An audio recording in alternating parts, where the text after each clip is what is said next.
Hello, students and parents. This is Dr. Robertson. We've come to the close of another week here at Bragg, and we have just a couple weeks, and we will be in spring break already. And then after spring break, it seems like the school year just flies by. So it's hard to believe how quickly this school year has gone by so far.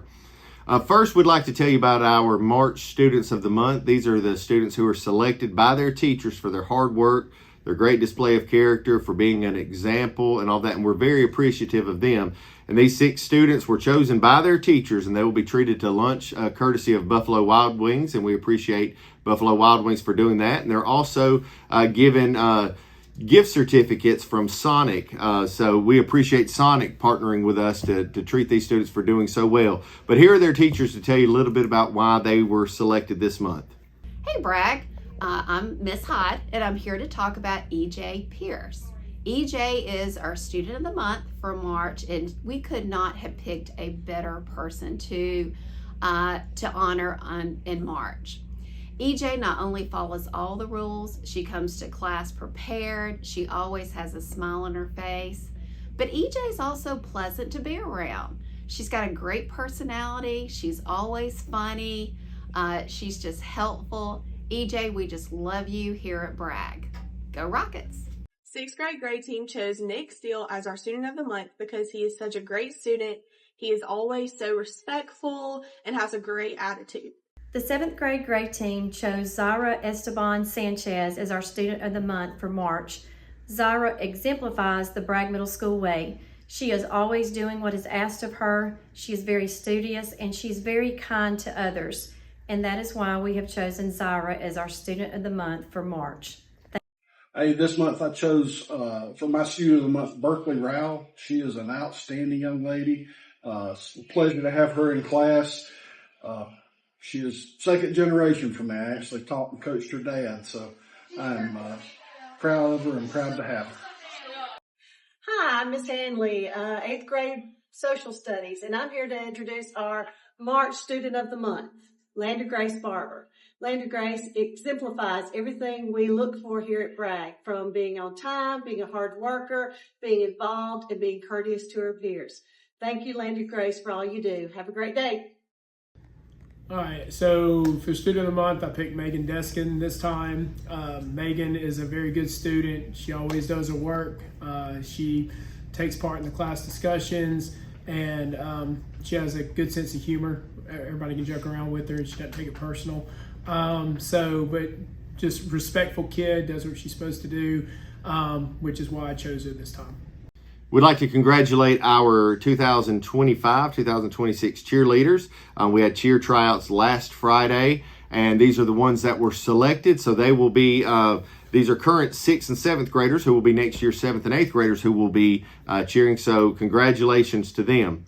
Also, we'd like to congratulate our softball team on a great performance at the Thompson tournament last weekend, and they went undefeated all the way up until the final, to which they were ahead but didn't quite hold on to that lead.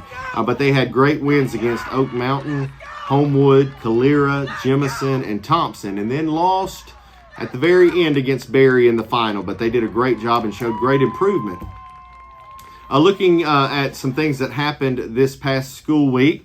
On Monday of this week, middle school teachers from the Hoover School District came to observe several of our math teachers, because we've had great strides in improvement, interventions, proficiency, and they wanted to see the good things that were happening at Bragg. So I want to take a moment just to brag on some of our math teachers here at Bragg. In 6th grade, Miss Jackson, Miss Yeager, and then in 7th grade, Miss Griffin and Coach Collins. In 8th grade, Miss Lambert and Miss Sansing, and then Miss Montgomery working with math intervention, and our math coach, Miss Clemens. And we appreciate the hard work that they've done and the great work that we've seen and the great fruits of their labor that we have seen recently and over these past few years.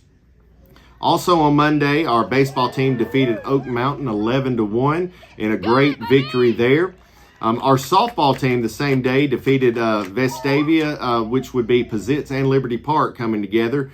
But even 2 schools couldn't match up to our softball team, who was defeated 12-1.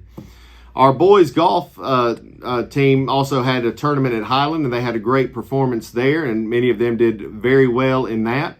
Also on Monday of this week, many of our teachers, several of our athletes, and myself were at the city council meeting just to show off many of the things that we purchased with money that the taxpayers of Gardendale, the city council approved for us to use, and we appreciate that partnership that we have with the city of Gardendale. On Wednesday of this week, Miss Martin's class went to see the Birmingham Bulls, and they had a great time watching practice, meeting the players, getting their picture made with them, all of that. Also on Wednesday, our softball team defeated Simmons 9-7 in a game that came down to extra innings, and they did a great job with that. Our track team traveled to Trussville and played against several of the over-the-mountain schools, and we had great performances by several of the different meets, but especially Madison Nord and America Diaz were great placers in that track event. Our golf team also played against Hueytown and Phillips Academy on Wednesday and did a great job in their performance there. And then on Thursday of this week, the Jefferson County Academy of Theater and Dance came to meet with our 8th graders, and 8th graders have made course selections for next year and also chosen from career academies if they were interested. But here's another option that is available to them. It's housed at Shades Valley, but it's the Jefferson County Academy of Theater and Dance. And now I have the song Suddenly Seymour stuck in my head, and that's the only line of the song I know, but I can't get that out of my head now. They performed that for our 8th graders. Also on Thursday and Friday of this week, our FCCLA competed in Montgomery in several different competitions, and we're very proud of them, and we can't wait to hear how well they did in that. Our softball team on Thursday of this week traveled to Hueytown to play against the Golden Gophers. Our baseball team hosted Trussville on Thursday of this week.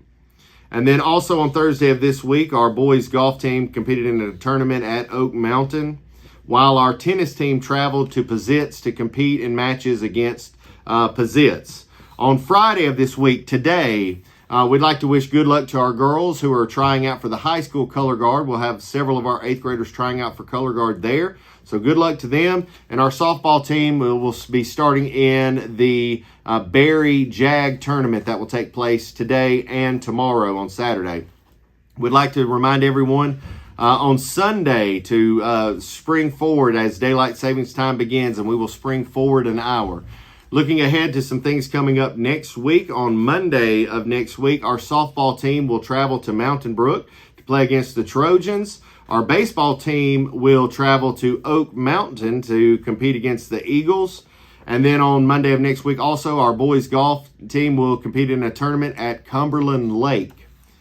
On Tuesday of next week, that will be the end of the third 9 weeks, meaning we are 75% finished with the school year. Once we hit Tuesday, that will be the end of the 9 weeks. Our track team will compete against Vestavia and Oak Mountain on Tuesday of next week, while our softball team hosts Hueytown next week. And then also on Tuesday, our golf team will compete against Phillips Academy at Mountain View. On Wednesday of next week, our baseball team will travel to North Jefferson Middle School to compete against the Blue Devils. Then on Thursday of next week, our boys golf team will compete in a tournament at Frank House. And we'd also like to wish happy birthday to Mrs. Spittle in our cafeteria, one of our CMP ladies. It's her birthday that day. Friday of next week will be Pi Day. And if you do not know what Pi Day is, ask your math teachers, students. But since it is March 14th, Pi 3.1415, and I think that's about as far as I can go with Pi. But Pi Day is next Friday. Also, our softball team will be competing against McAdory in a tournament on Friday and Saturday. Looking at just a couple things in the future, on March the 17th, report cards will be sent home. That will be a Monday, and report cards will go home that day. Also, the week of March 24th through the 28th will be spring break, so students will be out of school that week. All right, continuing with the 7 habits of highly effective teens, our habit for the month of March has been habit number 7, which is to sharpen the saw, meaning never get too busy to rest and take time for renewal. Keep yourself sharp by learning how to deal with life and taking time just to stop. We need it for our body, our brain, our heart, and our soul. Essential 55, rule number 38, at an assembly, we should not be speaking or looking around to get other people's attention. We need to uphold an image that we have our act together. And then finally, our kindness challenge for next week is to write a get well card to someone who is sick. Parents and students, we thank you for a great week. 2 more weeks, and we will be out for spring break. Hope everyone has a great weekend, and today is a great day to be a Rocket. Cheer up, sleepy Jean. Oh, what can it mean to a daydream believer and a homecoming queen? You once thought of me as a white knight on his steed. Now you know how happy I can be. Oh, and our good time starts and ends without dollar one to spend. But how much, baby, do we